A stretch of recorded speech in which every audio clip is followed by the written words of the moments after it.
I use my elbow force. I'm very, very relaxed. If I punch, this is very soft here. It's all our force comes here. My fist is very soft. It's like a little bird here. You don't want to squeeze to death or don't let it go. Just keep it very relaxed. Also, when I punch, it's all is here. It's not. We don't punch with the fist. Like in boxing, they punch with the fist. We punch with the elbow. If I leave it here and then push my elbow in, you see that the force comes from here. So we use 3 joints: our wrist, elbow, our shoulder. If you look at my shoulder, it's pulling even back. See? So it's not like this. So this will be a push. So by pulling my shoulder back, my joints are not grown together, the bones. They're like hold it by tendons and muscle, very flexible. So look at how long my fist goes back and forth. So even I don't touch, and I'm not going to open my fingers. So I'm that far away from Mike. I will hit with the whole surface, the lower 3 bones, the whole fist. So I will still touch him. So, okay, if I'm that far away, this will be enough to break his nose. So this is just from the elbow, because it's stretching. Now we also use our spine. When we punch 3 times, we call this arrow punches. At the 3 punch, my spine goes up. If I keep my fist totally locked, without bending it, I'm just punching from my spine. Just this one. So you have to understand, when you step in, boom, this is in. So it's very explosive, very powerful. The biggest power source next to your elbow is your footwork. Because if a smaller person create a whole punch power by using, let's say somebody's 140 pounds and the opponent is 200. So they realistically have given the chance to knock somebody out.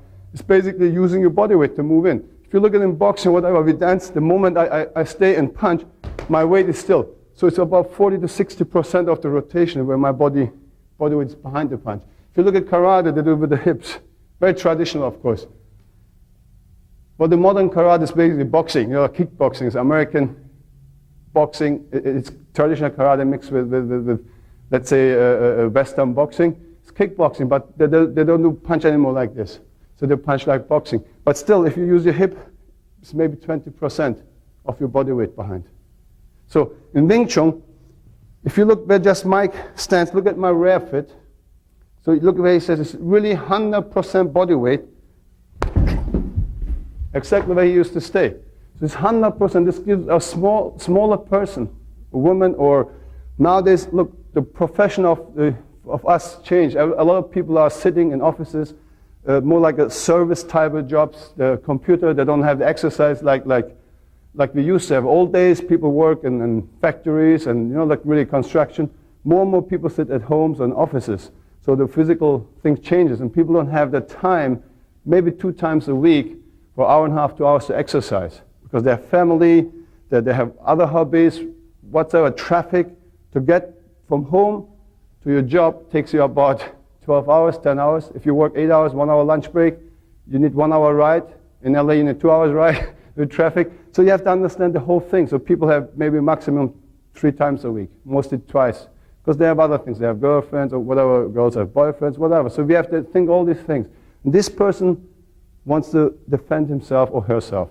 So very, very important to have a realistic time frame, a realistic system, scientific, enough to make the physical abilities to use it to defend himself. So when I do the same thing, just I'm going to be very easy. So when I step in here, or even halfway, it's enough power,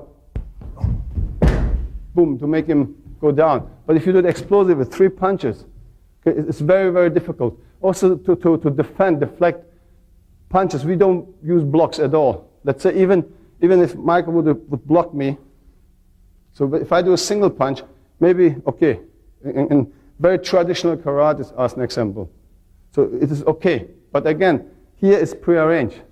The sensei tells the student, give me number 1, I give you number 2. Mathematically, he would do number 3. The sensei would lose, but I cannot have it. Okay, I'm the sensei, I have the black belt guy. So I cannot lose the fight, right? See, there's the 1, I do 2, and I stop, hey, and then I win. Very traditional, I understand. Don't misunderstand, I don't want to put any other styles down. It's the idea to understand science, mathematics, to understand leverage, force, relation of force. All these things are very important. I respect all the other styles. But again, I'm concerned about my safety. I don't want to practice anything which brings me or my students in danger. Let's say I explain you 3 dimensions. Look, this is 1-dimensional.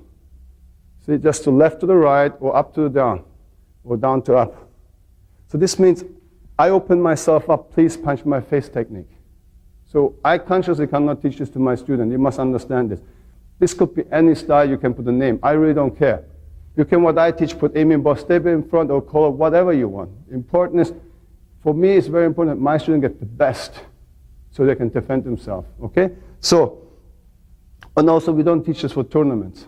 Okay, this is really for protection. So let's say if Mike would give me any type of an attack, we would not stay here and pose. So the person, a smaller person doesn't have the time, like we box and you jab me, I take that punch, I jab him, he takes that punch. How many punches you can take? If you're a professional boxer, you train to take punches. That's why, again, right? You look like this. So in Wing Chun, we don't. That's why our head is very far back. So we want him to come and step for me. Also strategy or tactics about distances, very, very important. So of course, I'm not going to stay here and let him hit me. Okay? I'm here. If he's far away, I can even afford to this. He cannot attack me. So I want him to make the step for me. For Michael to attack me, he needs to step in. So his first step is a preparation, maybe for his jab or right, whatever. So if he steps first, my step is straight and attack. So he makes a step for me to intercept. I just say, thank you very much. Now, after that, let's imagine I'm smaller. So I must have much more technique and much better punches to overcome him. So if he comes in, so I have no other choice than to give machine gun punches, okay? Or chain punches, we call it. So just go in, because it's only 1 round.